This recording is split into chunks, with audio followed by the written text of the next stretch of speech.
AM740. Y Radio Rebelde. Alta Radio.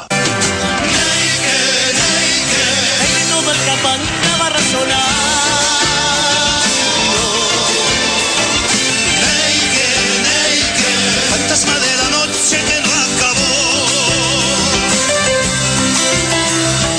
Noche mala que camina hacia el alba de la esperanza.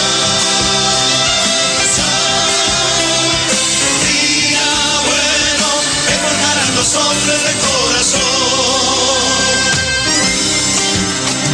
Selva, noche, luna, río. Buenas tardes, queridos oyentes de Radio Rebelde. Sean ustedes bienvenidos a este programa que se llama Tipos de Fierro y que hacemos desde los controles la señora Florencia Maistegui. En la conducción, mi compañero y amigo, el secretario general de ATRES, Ernesto Cándido Ojeda. En la conducción también mi compañero, amigo y médico personal del presidente de la Nación, el doctor Manuel Pedreira. En la producción y diseño de imagen, el compañero Enrique Juan Box, ausente, trabajando en su taller.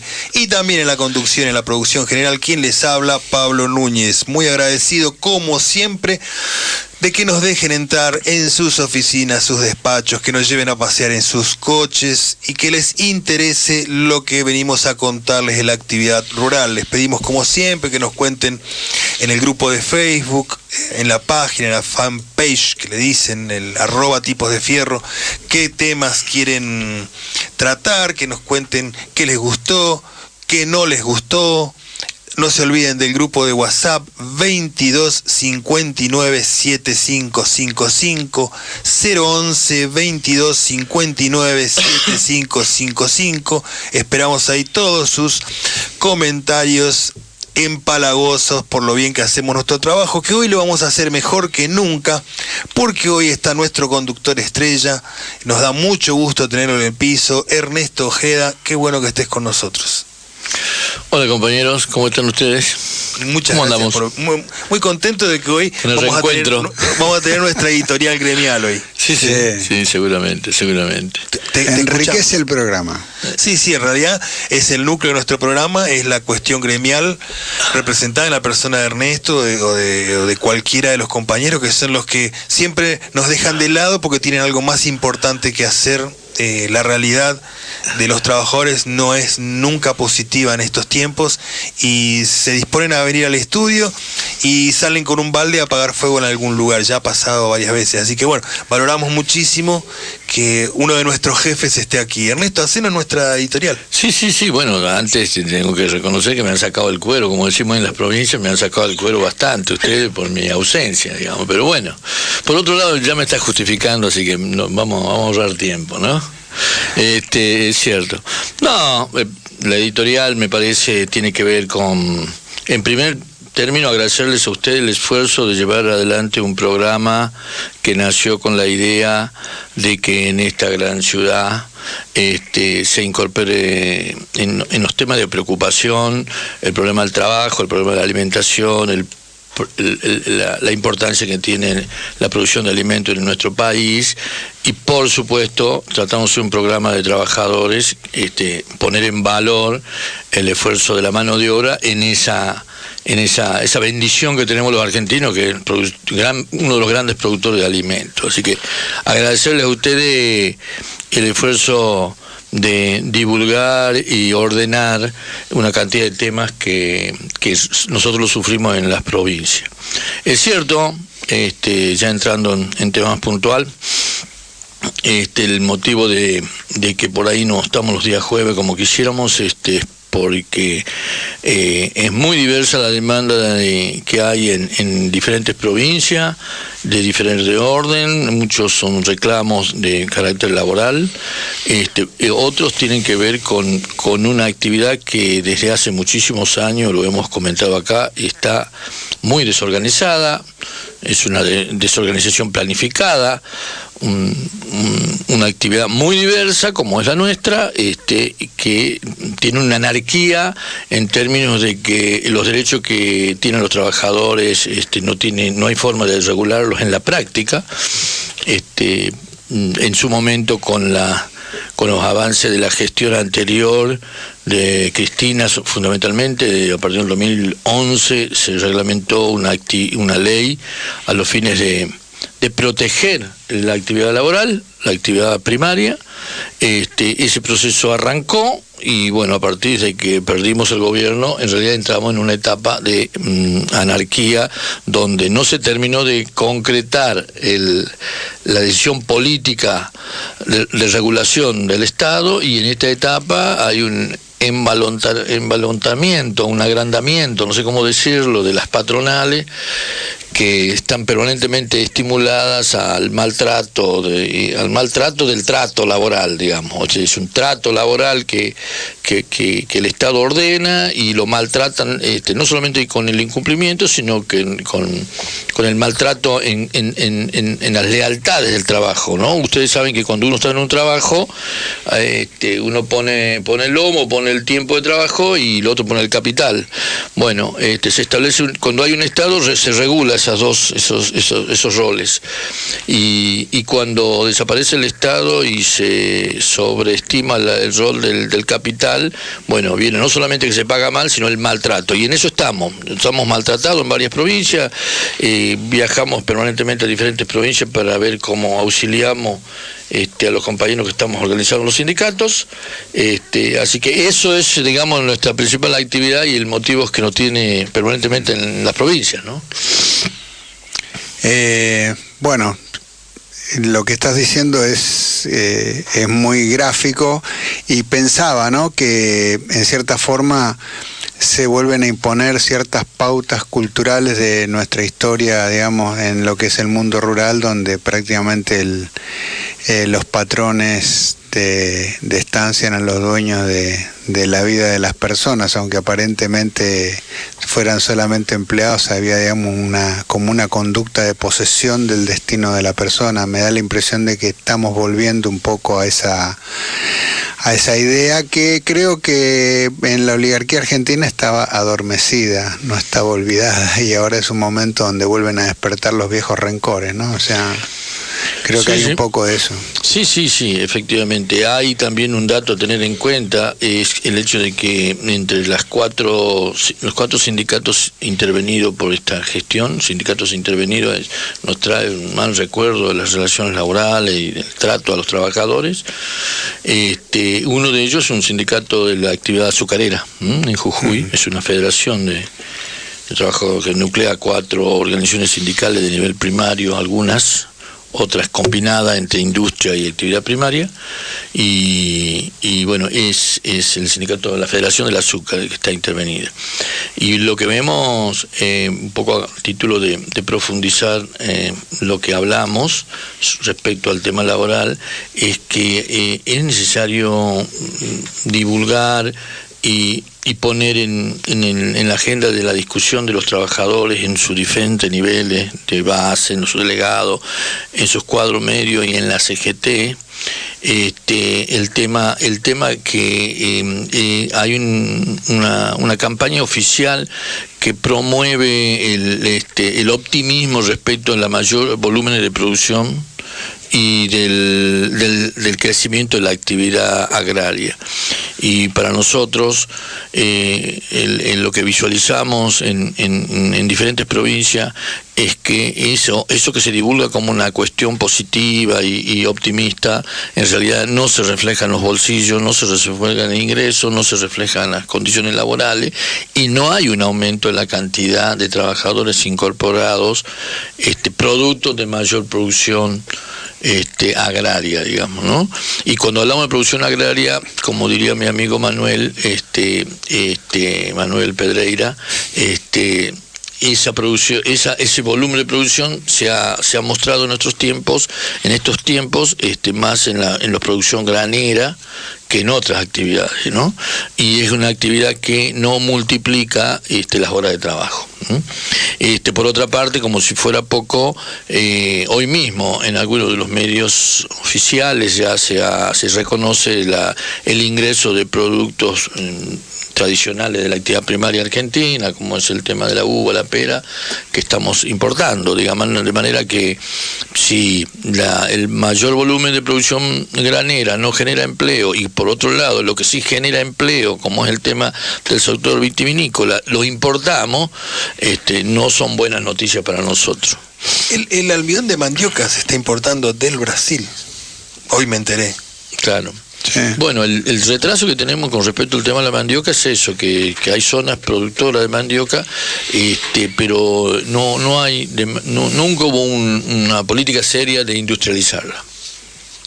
Siempre se mantuvo en un nivel de comercialización y consumo local. Ahí yo creo, digamos, que es decir, en el tema de lo que es la producción agropecuaria y el trabajo agrario, de alguna forma se sigue profundizando esa lógica de maximizar los recursos en términos monetarios, digamos, no en términos económicos. O sea, el objetivo no es generar mejora económica del país, sino generarle mejora en la rentabilidad a determinados sectores de la producción. La optimización no es al ser humano. Uno lo ve acá en la gran urbe y lo ve con los trenes. Te quitan un tren, total la gente viaja igual, te regulan, te agregan 1 minuto, 2 minutos de espera, no es nada, vos ni cuenta te das, pero se nota lo achicharrado que viajás. Sí, en el sector rural es más dramático porque, digamos, algo que sucedió, por tomar solamente un ejemplo, que es el caso de la vitivinicultura, en los 90, digamos, se encontró este tema de los famosos vinos varietales, que fue toda una moda que había en el mundo, con la cual, digamos, todo un sector de la producción vitivinícola empezó a implantar estas cepas y fue dejando de lado a toda esa gran masa de pequeños productores que trabajaban con las variedades tradicionales, que ahora es el sector que de alguna manera, con esta importación que se está haciendo de Chile, tienen prácticamente una condena a muerte, digamos, donde vos sabés que los pequeños productores, su destino es absolutamente incierto, y por otro lado, la mano de obra, el trabajo asociado a esos productores también está absolutamente en riesgo, digamos. Ese es el modelo. En el sector frutícola se desinvirtió, no se mejoraron especies, no hubo renovación, porque de alguna manera también se concentró la actividad, este famoso eufemismo de las cadenas de valor, que parece que además de una cadena de valor hay un candado de valor, con la cual la rentabilidad siempre queda en un costado. Yo hace 4 o 5 años atrás hablaba con un pequeño productor frutícola que tenía 10, 20 hectáreas, tenía empleados, y decía que él con una cosecha de un año vivía tranquilamente todo el año y encima viajaba. Ahora apenas paga los impuestos, digamos. Entonces eso te da una idea de cuál es el sentido del concepto que tiene, digamos, este modelo que está hoy gobernando. Y un poco como para cerrar, que te quiero aclarar que todavía no tengo la especialidad en animales salvajes y por lo tanto los gorilas los atiendo, pero sin responsabilidad alguna. Yo pensé que estabas especializado en felinos, por eso. No. Contamos a los oyentes que están entrando hoy, el doctor Pedreira, además de ser ingeniero ictícola, es médico veterinario. Por eso el chiste de que es el médico personal del presidente. Yo quería mencionar un tema con respecto al tema que porque en este recorrido crítico, cuando miramos el conjunto de la producción, por un lado la importación de productos primarios, por otro lado mayor volumen productivo, con mayor aplicación de tecnología, con mayor rentabilidad de las patronales y con menor inclusión de manos de obra. Entonces, un panorama oscuro, digamos, sí. Con el agravante de que en algunos sectores, en este punto quiero agradecer a Radio Rebelde y al esfuerzo que hacen, como ustedes, otros compañeros, otros espacios para divulgar y poder hablar de estos temas, digamos, ¿no? Porque estamos atravesados por Canal Rural y otros comentarios en diferentes horarios de la prensa oficial, que nos muestra un país muy feliz de su producción, de su rentabilidad y de sus colocaciones internas, y no hay voces como la nuestra. Yo quiero hacer mención a este tema de la intervención en el sector azucarero, porque son 3 provincias muy importantes en el norte argentino: es Tucumán, es Jujuy y es Salta. No hay demasiada información sobre qué pasó con aquel desastre de la aplicación tecnológica concentrada de la década del 60 con Onganía a la cabeza. ¿Qué pasó con esos decenas de miles de trabajadores del norte argentino? Que fue ejemplo de producción y ejemplo de organización en sus derechos, digamos, ¿no? Con la FOTI a la cabeza. Y quiero hacer mención a este tema de la intervención, porque en estos tiempos donde se empezó a recuperar el protagonismo de los trabajadores, justamente nos cae una intervención en el sector azucarero, digamos. Y quiero dar un dato más respecto al comparar estos datos que estamos dando respecto a la mirada de los trabajadores, contrastar con esa mirada tan optimista del sector dominante, digamos. Entonces, por ejemplo, nosotros acá en la provincia de Buenos Aires, en Luján mismo, parte de nuestra organización sindical está en un conflicto con Argensur, que es una empresa que se había venido a negociar con otros compañeros convenios colectivos de trabajo que mejoraban el de la UATRE, digamos, que siempre fue una tendencia a acordar rápidamente hacia la baja tanto las condiciones como el ingreso del trabajador. Y en esa actividad que manufactura y que industrializa en algún punto los productos de grano, nuestros compañeros habían logrado mejores convenios en estos últimos años. Bueno, en este momento el conflicto, que ya hace más de un mes que lo tenemos, hace más de un mes, me acaban de pasar recién la información Martín, que es el secretario general actual, que también estuvo acá. Estuvo aquí con nosotros. Que no se niegan a algún aumento salarial en diferentes tiempos y escalas, pero que el objetivo de esa patronal, que es exportadora por excelencia, es volver al convenio de la UATRE. O sea que todas aquellas conquistas que se habían logrado en los años anteriores, la condición de la empresa es que no quiere ningún otro tipo de convenio que no sea el que establece con la UATRE. Así que bueno, no son buenas noticias, digamos. Es que ¿por qué pagar 10 si pagando 2 tiene lo mismo? Es lógico. El problema es esto, a ver, sin ponernos santularios, ¿no? Pero el padre Francisco lo define bien esto. ¿Dónde está el eje de la economía? ¿En la economía misma, en un sector privilegiado o en el ser humano? No hablemos de clase porque estamos hablando del padre Francisco, que es el jefe de una iglesia cristiana. Entonces, él no estamos hablando de clase, sino de dónde se pone el eje. ¿En el ser humano? En un sector minoritario, un conjunto de seres humanos, o en la economía como protagonista. Hay un economista nuestro, amigo, Andrés Saciaín, que define muy bien a la economía como un accesorio del ser humano. No estamos hablando de un revolucionario ruso, estamos hablando de un economista que se desarrolla, trabaja y vive en el capitalismo. Pero ¿cuál es tu objetivo? ¿El bienestar del ser humano como entelequia global o el bienestar de un sector? Bueno, pero ahí me permito, digamos, hacer una interpretación de lo que dice Saciaín, porque en el fondo la economía siempre ha sido definida en el campo de la ciencia como una ciencia social, y actualmente yo creo que eso no se dice taxativamente así, pero sí hay una disputa filosófica, si se quiere, entre los heterodoxos y los ortodoxos, donde hay un sector que piensa que no, que la economía es una ciencia exacta, que en el fondo la economía concebida como la conciben los liberales es como un libro de contabilidad de una empresa, y la verdad que la economía como ciencia social tiene que ver con otra cosa, tiene que ver con la distribución de la riqueza en una sociedad y tiene que ver con el bienestar y el progreso de esa sociedad, aún en el ámbito del sistema capitalista, por lo menos como fue concebido en sus orígenes. En lo que hoy es esa expresión del sistema capitalista, estamos asistiendo a otra realidad que, si uno la mirase en perspectiva, estamos casi tan cerca de la experiencia histórica cuando se derrumbó el Imperio Romano. Porque si vos mirás hoy lo que es el modelo que hay en el mundo, es lo más cercano a un feudalismo digital, donde cada quien se defiende con lo que puede. Y tenés algunos, como los que nos gobiernan nosotros, que hacen exactamente lo contrario. Digo esto porque es importante.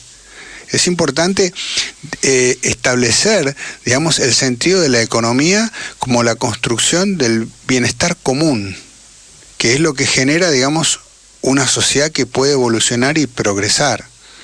Esto es la parte, digamos, conceptual de la idea de la economía, que es lo que, en el fondo, todo lo que ha dicho Ernesto respecto de toda la dificultad que hay en el sector del trabajo agrario, que por otro lado debe ser el sector numeroso más importante incluso de la clase trabajadora argentina, el trabajador agrario.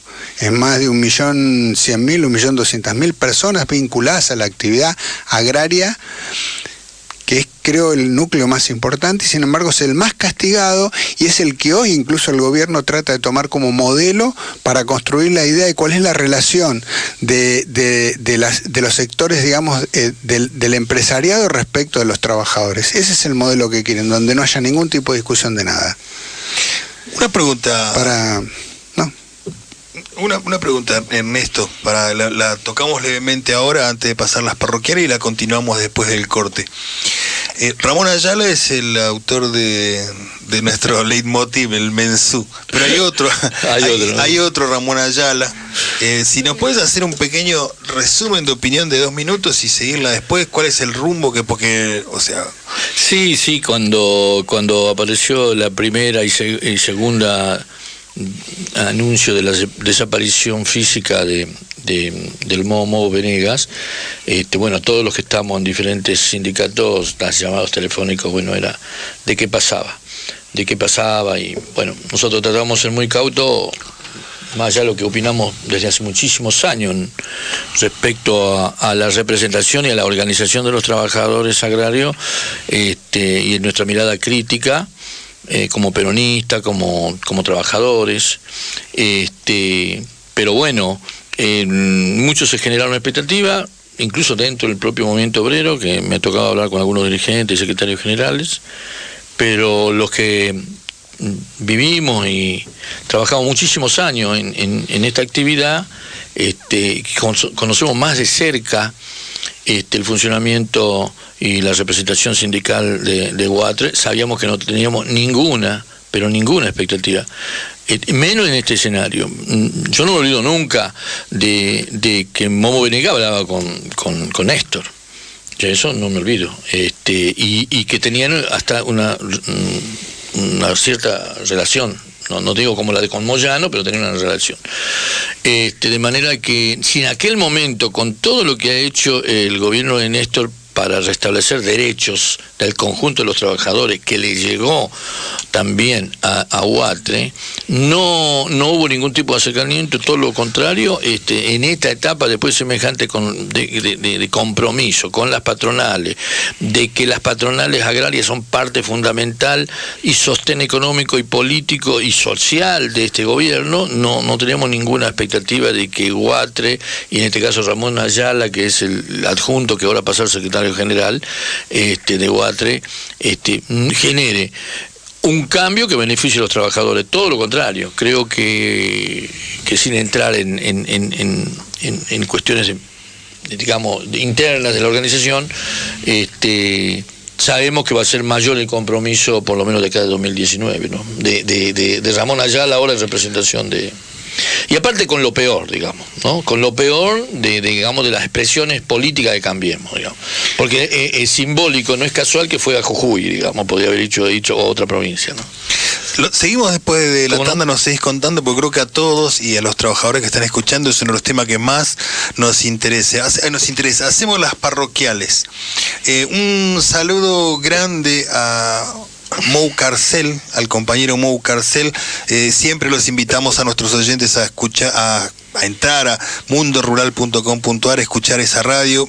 Los compañeros de aquí saben muy bien que yo pongo eso siempre como ejemplo de lo que quiero traer, ¿no? Ahí tenés otro ejemplo. De Buenos Aires quieren traer algo que está en Santiago del Estero, porque yo creo realmente, y sin ningún tipo de prejuicio favorable, creo que es un producto excelente que quiero repetir acá en Buenos Aires. Así que un saludo como siempre a los compañeros santiagueños, un saludo a los de la banda que son los preferidos, a los gringos del costado de la Mesopotamia.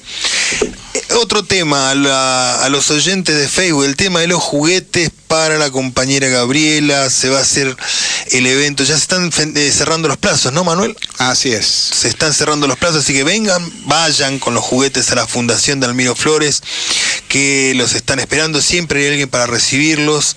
Es Pasaje Santos Discépolo 1838, frente al Teatro El Picadero. Te gané esta vez, Manuel, que siempre haces la observación. Esto es Lavalle y Callao. Van a ver que sale un pasaje con forma de S al 1838 de ese pasaje. Preguntan por Gabriela, por Mariano, por Ernesto Ojeda, por Manuel Pedreira, incluso por mí, Pablo Núñez. No me conoce nadie, pero bueno, ahí van a decir, van a abrir la puerta. Claro, no vayan de parte de don Alfredo Stroner, porque como viejo dictador no tiene cabida en ese lugar de estudios tan sagrados como son los inherentes a los trabajadores. La última invitación antes de irnos al corte. El próximo lunes 31 a las 18:30 hay un acto de la Comuna 3 en Pueyrredón 19. En 11, ¿sí? Va a estar ahí nuestro compañero Enrique Vox, por eso lo pasamos, el productor y diseñador de imagen de este programa, Enrique Vox, es candidato en las elecciones, en las PASO, es precandidato a legislador, así que vamos a acompañarlo. ¿Vos vas a ir? Vamos a Manuel? acompañar. Sí, vamos a acompañar. ¿Vos vas a ir? Sí, por supuesto, y ya estoy comprometido. Vamos a ir ahí a hacer vivas por nuestro compañero. Yo no lo voy a votar, Enrique. Yo tampoco. No, tampoco. No puedo. No, yo voto en Corrientes. Voto en Corrientes y bueno, eso, voy a votar por el Pacto Autonomista Liberal.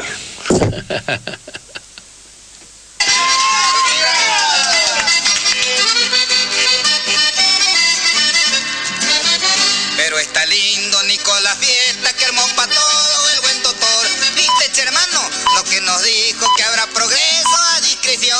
Y yo por eso en las votaciones fiel al partido me voy a llegar. Con una bolsa de papeleta que en todas partes ya fui a juntar. Mira qué lindo lo que nos dijo, que un río grande va a hacer crecer. Plata pa' todos, cigarros, tecla, leyes abstractas, con hipoteca vamos a tener. Bueno, compadre, allá te espero, con tu libreta no va a fallar. Y mientras tanto, pa' que se cumpla, flor de Pilato, con mi pañuelo le voy a atar.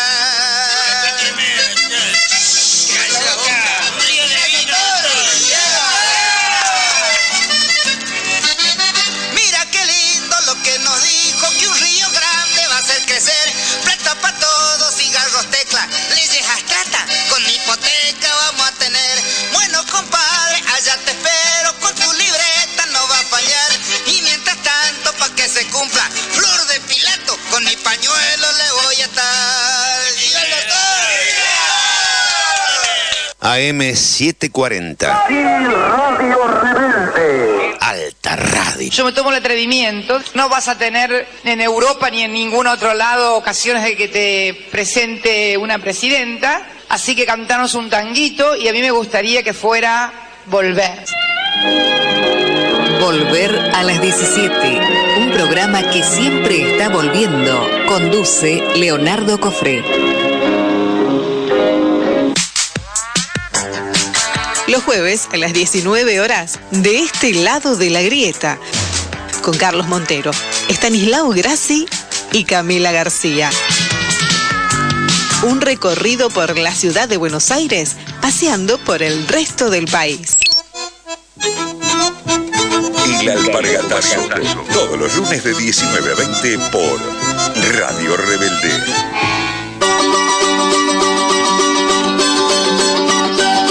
¿Cómo te contaron nuestra historia? Escuchá Luces y Sombras de nuestra historia todos los viernes de 21 a 22 por Radio Rebelde, tu radio.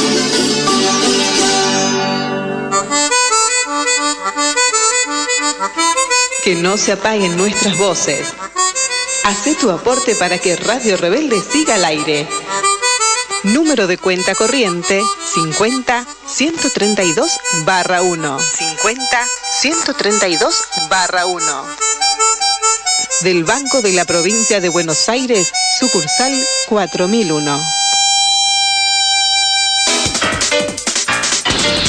Escuchanos por internet en www.radiorebelde.com.ar. Estás escuchando AM740, Radio Rebelde. Porque rebelde se nace, no se hace. Muy rico todo. Muy rico. Daniel Schnittman es la voz y la opinión. Periodismo judeo argentino independiente. En Radio Rebelde AM740, los domingos de 13 a 15. Periodismo judeo argentino independiente. 40 legisladores se fueron con Macri y con los buitres. Cortá boleta y votarnos a nosotros, que no traicionamos ni al pueblo ni a Cristina. Luis Elías, diputado, lista 506. AM740. Radio Rebelde. Alta Radio.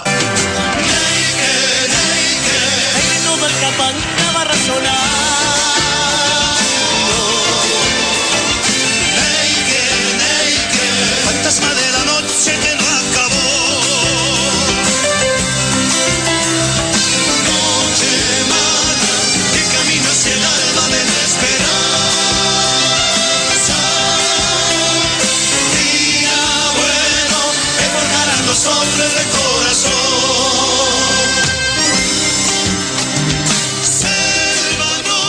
Estamos de vuelta, gracias señora, y nos quedamos en el corte conversando sobre el acto que nos vamos a encontrar ahí en Pueyrredón 19, 18, 30. Espero que sean medianamente puntuales, porque los políticos, vos sabés que con los horarios no tienen nada que ver.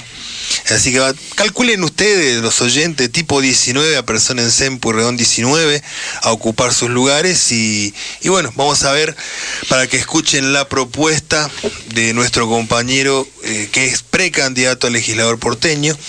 Esto es un asunto, como decía Enrique la otra vez, es un asunto que interesa a los compañeros del interior. Las elecciones en Buenos Aires no son indiferentes ni inocuas en su resultado a la gente del interior. También nos quedamos conversando con algo que a mí particularmente me interesa mucho, que es el tema de la sucesión sindical. Te seguimos escuchando, Ernesto.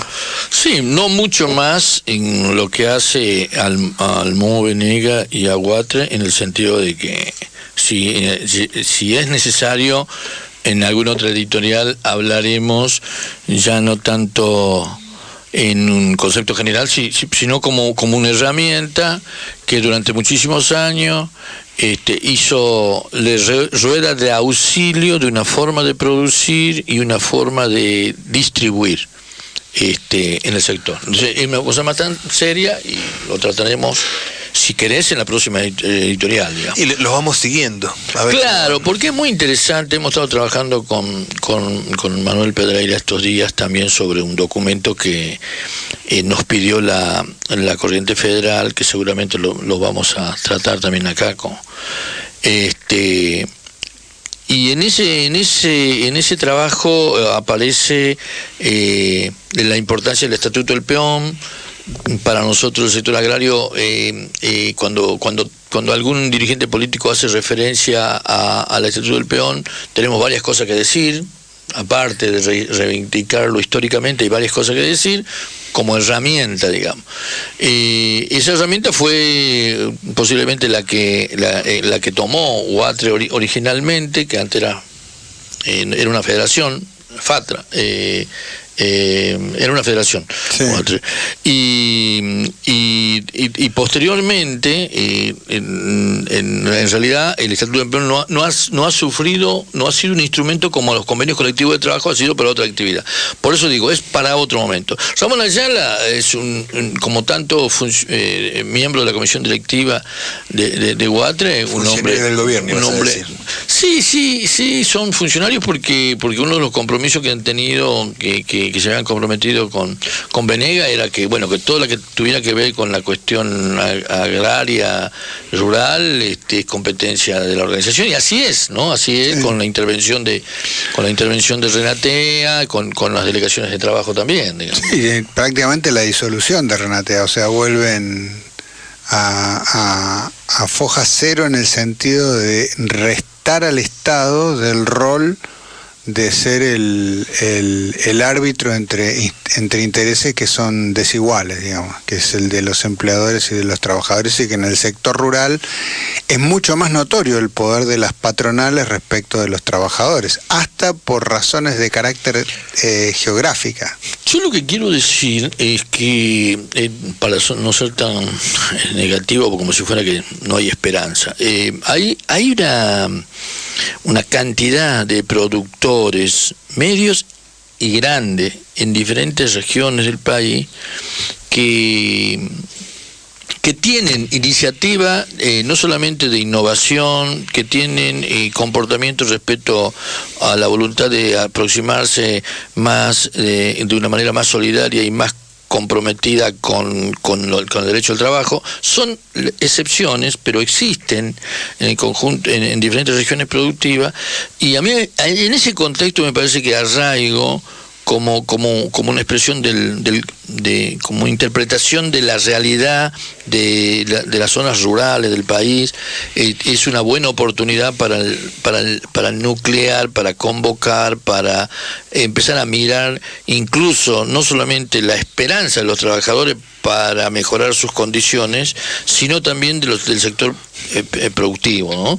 Entonces, quiero también decir eso, hay emprendimientos en diferentes provincias donde el trato hacia los trabajadores ofrece una oportunidad. Ahora, va a depender mucho de nosotros y va a depender mucho del tiempo político, que el gobierno, este gobierno no tenemos ninguna expectativa, los futuros gobiernos y el ejercicio democrático en el futuro convoque a esos actores para que la relación laboral no sea tan brutal y tan despreciable frente al derecho al trabajo, y para que nosotros podamos aportar, no como enemigos de Guatre, sino como una expresión que mira, que se comporta, que se para en su responsabilidad en el trabajo, para decir que otra forma de distribución hay, que otra forma de hacernos responsables de nuestro rol tenemos, y que otra forma de organización necesita un sindicato que pretende ser actor, que pretende ser partícipe de un proceso democrático. Porque quiero decir con esto, para terminar, que con el Estatuto del Peón,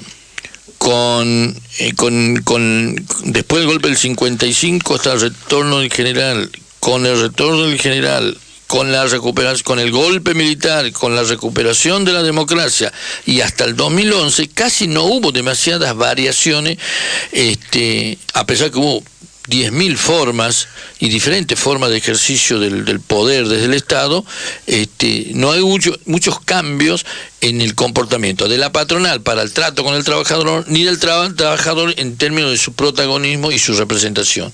Entonces, llegó la hora. Tenemos mucho por aprender, tenemos mucho por hacer en el mundo del trabajo agrario, lo estamos haciendo y nos estamos preparando para otro momento de participación, ¿no? A mí me parece, una opinión doy, ¿no? Es mi forma de pensar, tal vez el movimiento sindical y específicamente debiera tomar un papel más protagónico y más individual, ¿no? Es despegarse de lo que es la participación, la relación con el Estado, en cuanto a que si somos amigos nos resulta más fácil, si somos enemigos nos resulta mucho más difícil. Tendría que tener el trabajador rural una independencia propia, un peso propio y una personalidad propia y una fuerza propia como movimiento sindical, porque, a ver, con Néstor y Cristina nadie puede cuestionar la voluntad de bien que tenía esa dupla. Lo que no se hizo bien, encima Néstor tuvo el mal tino de morirse y la cosa fue más complicada aún. Cristina es una estadista, nadie la cuestiona, ni nadie cuestiona sus buenas voluntades, pero no se avanzó lo que se podía haber avanzado dentro de un sindicalismo independiente y que preocupe a los factores de poder.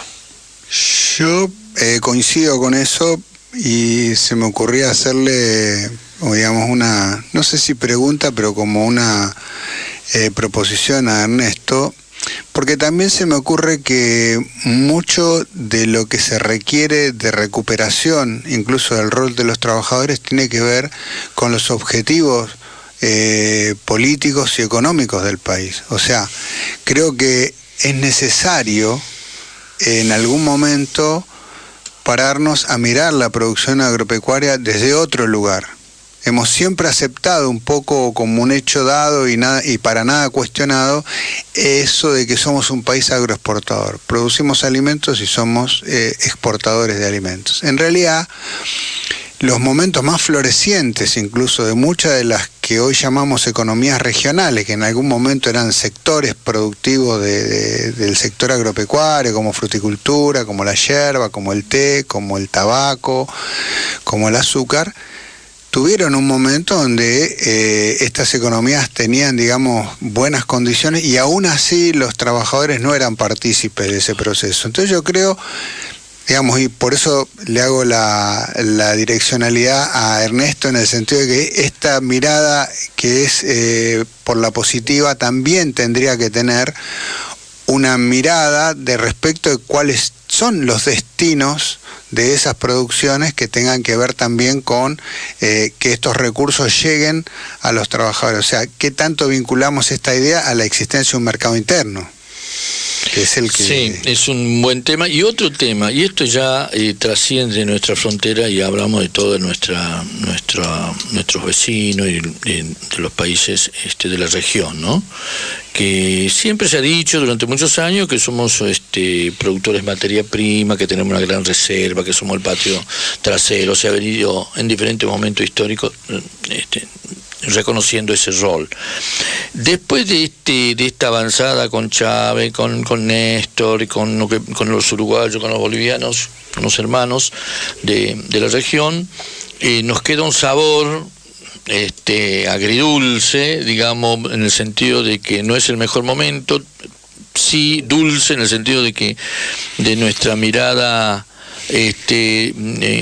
casi diríamos de contestatario de los muchos años pasamos a identificar una región que era protagonista, a líderes que se como dijo Cristina, se parecían mucho a su pueblo, que su agenda tenía que ver con los problemas de la independencia, de la producción, de la distribución, de los derechos.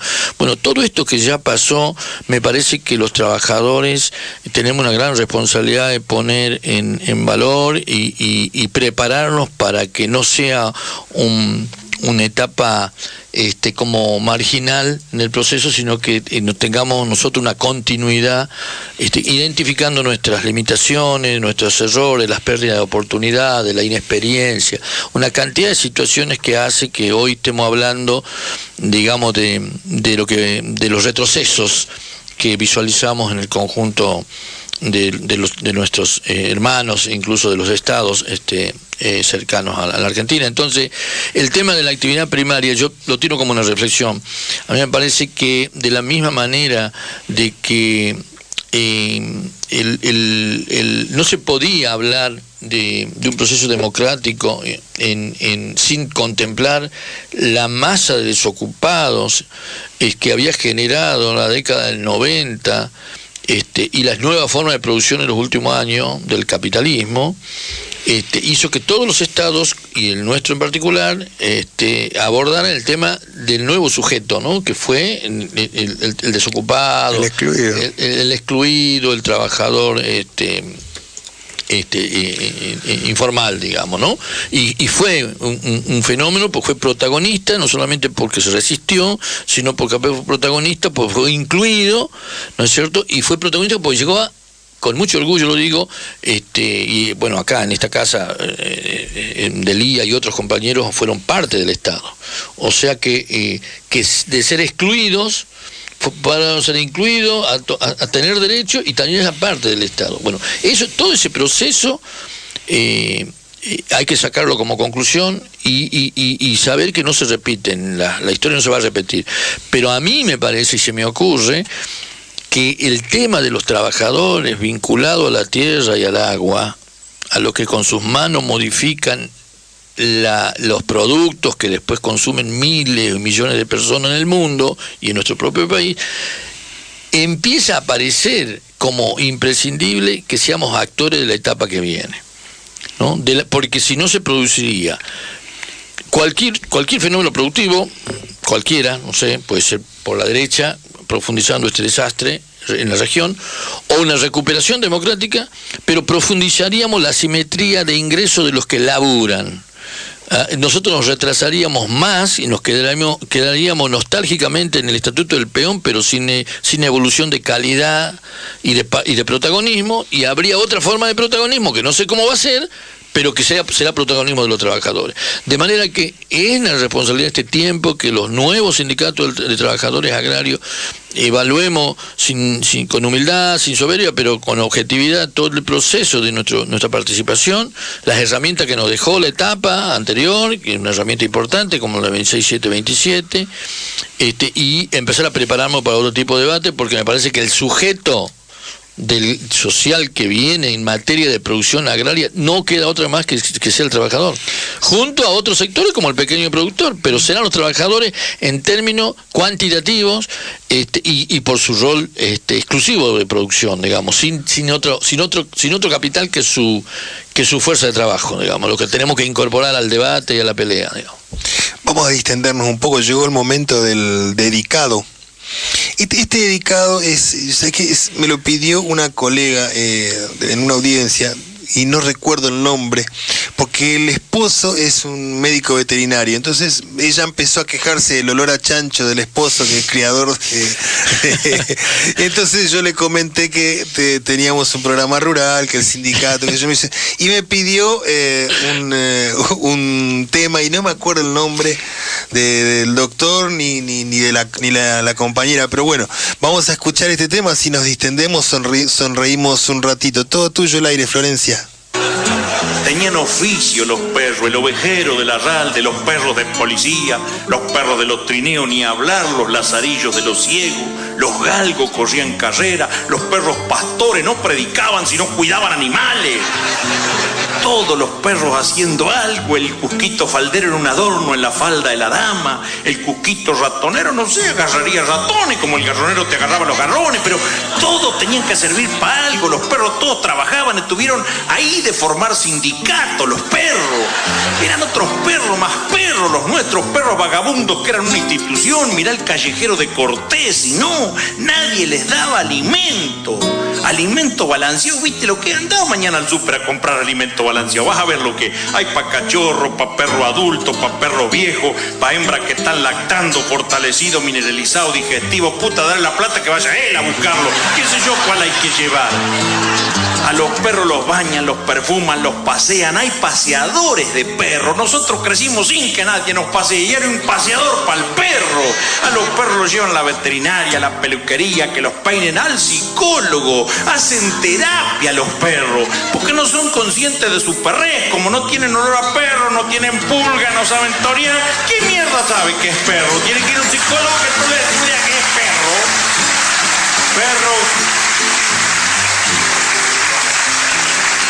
Perros de departamento peinados con un moño rojo pasean su sexualidad indefinida camino a un psicólogo que los ayude a definir si son macho o hembra, porque le pusieron Loli de nombre. ¿Qué mierda es ese nombre? ¿Macho o hembra? Loli se llama el perro. ¿Cómo le van a poner Loli? ¿No ve que lo confunden al perro?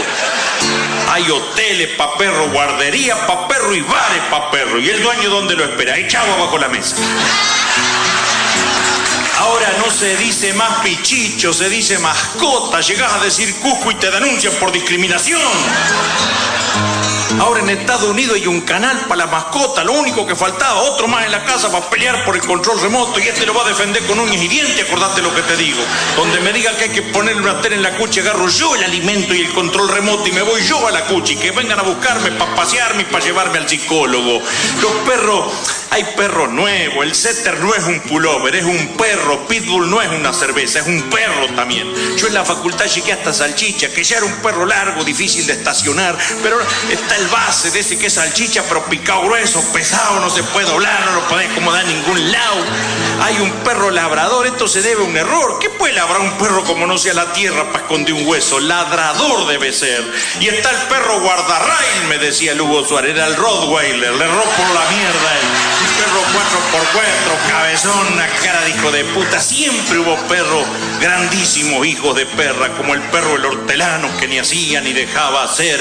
Pero ahora al perro nosotros tenemos la culpa. Nosotros al perro lo hemos ido haciendo resentido porque le hemos reprimido los instintos y lo hemos ido reemplazando. Como guardián de la casa lo reemplazó la alarma. Como mejor amigo el hombre lo reemplazó el Viagra. Entonces el perro, por resentimiento, por celo, se ha hecho alcahuete. Lo único que faltaba, ahora el perro botonea si llevas dólares, si llevas contrabando, y nosotros teníamos que decirle al perro: cállese la boca, perro alcahuete. Muchas gracias, muy amable.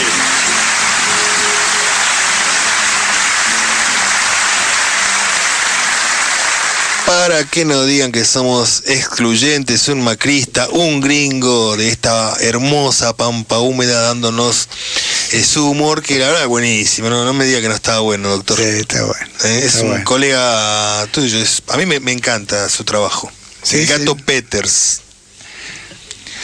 Tiene relatos de cuando empezó a ejercer la profesión de médico veterinario que son buenísimos. Estimadísimo doctor Pedreira, ahora usted tiene que explicar algo que quedó pendiente hace 3 programas. Sí, tenemos que darle una respuesta a nuestra oyente Julia de allá de Montegrande, que nos preguntaba acerca de los alimentos irradiados que, digamos, están vinculados fundamentalmente a todos los alimentos perecibles, fundamentalmente los cárnicos, que el alimento irradiado lo que empieza a tener es una mayor durabilidad que cualquier alimento que es fresco, igual que cualquier trozo de carne que compramos en la carnicería. Va a empezar a aparecer en los supermercados alimentos irradiados que tienen hasta la curiosidad de que no requieren de refrigeración para conservarse. O sea, los puedes tener ahí al costado del cajón donde guardás los fideos, puedes tener un paquete de hamburguesas irradiadas que no... No te creo, yo no te como eso, doctor.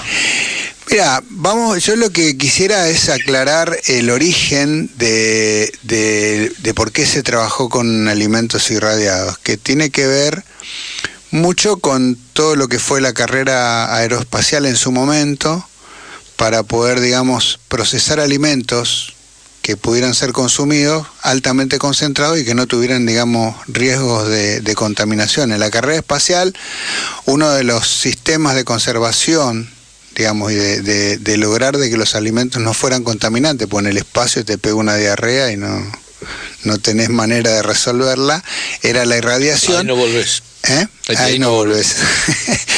Y el otro es el famoso sistema que se conoce como HACCP, que era un sistema de gestión de inocuidad de alimentos, trabajado, digamos, en base al proceso, que no vamos a hablar de eso, vamos a concentrarnos en el alimento irradiado. El alimento irradiado está pensado fundamentalmente, y ese fue su desarrollo inicial, para todas aquellas personas que padecen enfermedades que son inmunosupresoras. Trasplantados. Por ejemplo. Personas que tienen enfermedades congénitas que conllevan inmunosupresión, que los vuelve vulnerables a las infecciones y a todas las problemáticas del ambiente. Este fue el origen de este tipo de alimentos para poder abastecerlos o proveérselos a estas personas.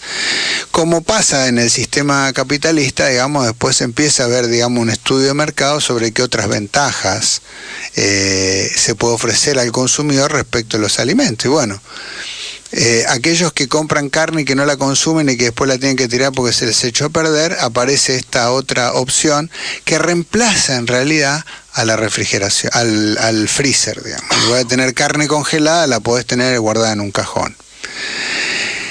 Si el tema de la irradiación es o no un riesgo para la salud, con el conocimiento disponible y hasta la fecha, no hay nada que pueda cuestionar el uso de la irradiación para alimentos de consumo humano. Esto ya es una opinión que va de mi cuenta. Nosotros tenemos una tendencia en el mundo moderno a aislarnos de los riesgos de enfermedades. Y si bien la idea no es vivir entre la contaminación, la relación con el medio ambiente es la que también ayuda al organismo a mantener un adecuado equilibrio con la naturaleza. Por lo tanto, mi recomendación es que si la persona no es inmunodeprimida, no tiene ninguna enfermedad de riesgo de contaminación, tiene en su casa un freezer y puede pagar la luz, no hace falta tener alimentos irradiados. Siempre es preferible, bajo cualquier condición, el alimento en su estado natural que a cualquier alimento que está procesado. Esto es un principio básico que además tiene que ver con otras cuestiones que no vamos a tratar hoy, pero que en algún momento las podremos tratar y que tiene que ver con el movimiento arraigo, que es el desarrollo local. Con el desarrollo local muchas de estas tecnologías resultan innecesarias. Qué bueno. Para mí por lo menos es súper satisfactoria la respuesta. Y creo que entendí el tema. Hay una cosa que los dos hablaron hoy de un tema que tenemos que profundizar, que es esto del movimiento arraigo. Encima tenemos cerca con quién profundizarlo, que es con Mariano. Con Mariano Pinedo, que es un compañerazo que viene entre paréntesis del corazón del derecho argentino. Pero más allá de eso, yo siempre tengo presente con el tema del movimiento arraigo, hay algo que a mí me conmueve mucho, que es el presupuesto participado, ¿no? Son dos cosas que hay que relacionarlas. Me parece que es algo que tenemos que ir estudiando. Llegó el momento de irnos. Yo les pido perdón a mis compañeros, como todo abogado laboralista, mi debilidad son los trabajadores. Me despido agradeciendo una vez más a Florencia y en ella a todos los compañeros trabajadores de Radio Rebelde que hacen lo posible y a veces casi hasta lo imposible porque nos luzcamos, porque para que los tipos de fierro se luzcan hace falta un esmerado trabajo y la compañera Florencia lo hace. El especial agradecimiento a ella, a todos los trabajadores de Radio Rebelde. Nos estamos yendo, doctor Pedreira, ¿algo para despedirse? Solamente recordar a todos aquellos que son solidarios que seguimos esperando juguetes para nuestra compañera secretaria adjunta de A3 para el Día del Niño en Salta, que ya tiene lugar donde se va a hacer la actividad, lo diremos más adelante, pero recordando siempre la Fundación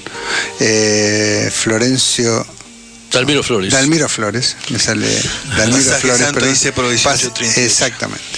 Ernesto, compañero, además de que es un gran placer que nos halagues con tu amistad, es un enorme gustazo tenerte aquí. Bueno, compañeros, la verdad, un rato lindo y bueno, dispuesto a darle continuidad a la participación de este tiempo para los trabajadores. Vamos a tener varios programas. Te vamos a poner un capanga que te diga Neike. Ahí nos están echando. Bueno. Saludamos a todos los oyentes de Radio Rebelde, saludamos a Vitalina, a Juliana y a todos les deseamos buena vida y prosperidad. Y aquí también quiero morir, pero quisiera alguna vez verlo reír. No nos podemos engañar, el tiempo se nos va a acabar. Quiero que juntos encontremos la verdad. Todos tenemos que entender que juntos podemos crecer. Dame tu mano y vamos de una buena vez.